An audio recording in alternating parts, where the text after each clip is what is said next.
My boyfriend started asking to join me in my girls' night in. Every time I tried to say no, he'd be like, "I have to join or you'll have to cancel." It made me and the girls miserable having to sit there with him in the middle. This past Friday he insisted to join us again. I had enough. I came up with an idea to get him to hate hanging out with us. Made a plan and told the girls what we were going to do, and they were down for OT. The girls came and my boyfriend immediately sat with us and started ruining our conversations by steering them towards him / his work / his achievement. So here's what I did. I started bringing up gross / embarrassing subjects, and the girls were eating them up by talking about them in details. Subjects like sevks, periods, his most sensitive spot, cramp diarrhea, hairy legs, fart getting trapped in the vulva and coming out the front, squeezing shit out of our faces, cramp diarrhea, dirty underwear, and again, cramp diarrhea. We talked about this stuff in boring details, like, I could feel his discomfort without even looking at him. But God, when I turned to see why, he got quiet suddenly. He was getting red in the face, and had sweat all over his forehead. I bet he found himself unable to relate to this subject, thus couldn't take part in the conversation. He got up from the couch ready to head out. I looked at him and asked where he was going, and he was like, I just remembered that I have an important meeting with a guy in about 10 minutes and I have to go now. He rushed out telling us to have fun. The girls and I started laughing hysterically. He came home and berated me, saying I made him feel uncomfortable / sick with the horrible subjects I kept bringing. I said, what you talking about? This is the typical stuff girls talk about all the time, but he insisted I made him upset and caused him to leave. He declined to speak to me and been quiet since then. This is his apartment. He tells me who is and isn't allowed to come, and I thought this was fine since it's his place. Though I help with the bills, but he makes so much more as the head of security in his company, so that's that. I just can't believe how dense and blind I've been to his negative ways. He's still giving me the silent treatment, and I've decided it's just a lot to take.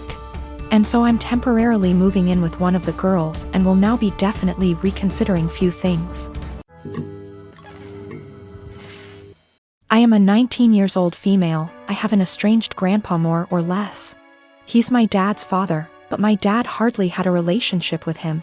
I have 2 other siblings, one younger and one older. My grandma divorced my grandpa when my dad was only 10. So he lived with my grandma his whole life in a different state and didn't see him. When he got older, he saw him a little more, and my grandpa started coming around a little bit more as well.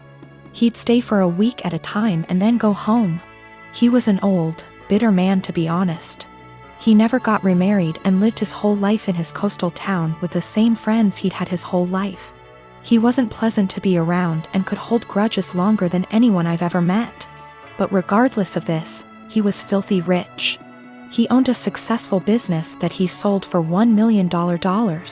He retired after selling, but his house sits on an island as well as the biggest piece of land on the island.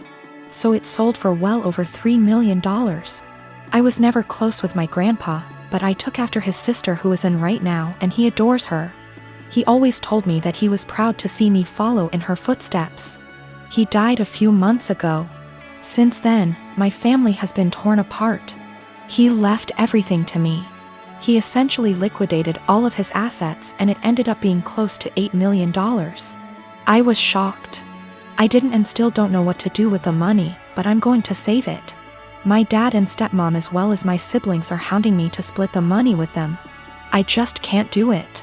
My dad is an alcoholic who never said anything nice about his dad. Despite him being bitter, my grandpa actually bought my dad a $300,000 house. My dad would 100% drink away any money given to him. As far as my siblings, my brother has full financial support from my grandma as he is the favorite, and he's very wasteful and ungrateful. He never talks to me and always is very mean to me when he does. My little sister is the only person I've actually considered. She's very young, and that's really the only thing stopping me. Her mom is money-oriented and would take the money from her. So I'm waiting until she turns 18, and I offered to pay for her college. But now my family is telling me I'm unfair and the money doesn't belong to me and I'm not deserving of it. That I'm too young and I'll waste it on cars and clothes. I don't agree, and now they're all threatening to cut me off and never speak to me. or even sue me if I don't give them all a chunk of the money. I don't know what to do, and I'm buckling under pressure here. I've already had 2 police officers out to my house because my dad is claiming I stole the money from him. Everything was through an attorney. I know I did nothing wrong legally, but morally? My sister-in-law and I have an agreement. She watches my kids 3 days a week, and I watch hers 3 days a week. This agreement has stood since March 2020 without issues. Any changes have been discussed weeks in advance. A couple weeks ago, we had an argument. The next day, I brought my kids to her house, dropped them off, and left. I didn't speak to my sister-in-law, because when one of us is in a rush, like I was, it's standard for us to just let the kids out, stay in the car, and drive off when you see the door open. I drove to work, about 40 minutes away. When I got there, I had about 20 missed calls, and even more texts, all from my sister-in-law, all saying she didn't want to watch the kids given our argument. Her first text arrived a little before I got to her place, but I didn't see it until I got to work because my phone is always on silent when I drive. I rang her, said I'll arrange to work from home, then come get the kids. She said I have 45 minutes to get back to her place or she would call the police. I told my supervisor the situation, and she said I could leave after I did a few things. This delayed me 20 minutes.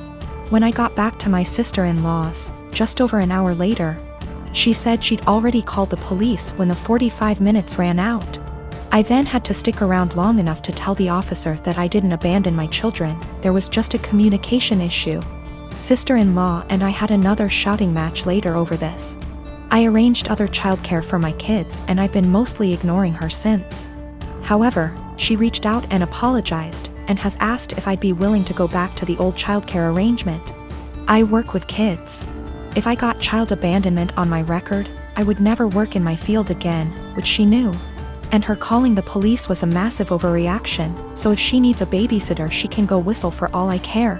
She said that if I checked my phone, talked to her that morning, or came back when I was supposed to, she would not have needed to call the police, and I did this to myself. As she gave me a warning with that first text, and I could have checked my phone or spoken to her directly when I got to her place. All of which she says she would have done if she were in my position, given that we'd argued the night before. I've told her that if she thinks I'm babysitting for her, she's delusional, and she's on her own.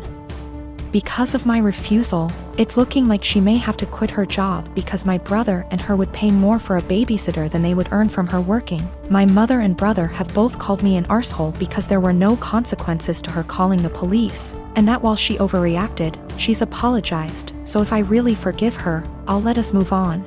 This income loss would also mean that she, my brother, and my niece and nephew might need to move somewhere cheaper.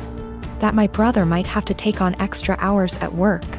And in an extreme scenario they may even be completely unable to live independently, meaning they'd have to move in with her parents, who live several hours away.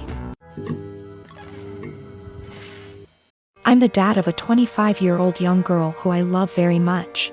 I've been able to have a good relationship with my daughter and I enjoy my time with her. But there's one thing about her that would give many people pause: she is a diagnosed sociopath. She exhibited odd, disturbing behavior at a young age, and after a serious incident of abuse towards her younger sister, I realized she needed professional help. Throughout her elementary years she struggled heavily, getting in lots of trouble in school for lying, cruelty, and all other types of misbehaviors. With an enormous amount of therapy and support, her bad behavior was minimized as she grew older. She received an ASPD diagnosis at 18, and I had suspected it for long prior. After her aggressive behavior was tamed, her following years were much more fruitful. She's law-abiding, has a decent job and a good education, and has many good friendships and admirers.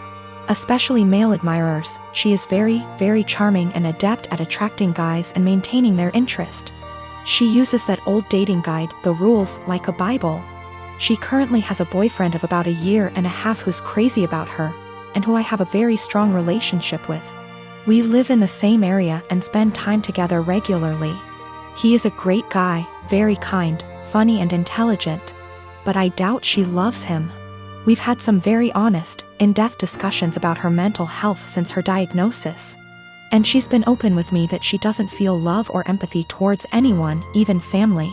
When she acted very sad and broken up over the death of one of her closest friends at the funeral, she confessed to me privately that it was all a put-on, and that she felt pretty neutral about the whole thing. She has also stated she has never once felt guilty about anything she's ever done, and doesn't know what guilt feels like.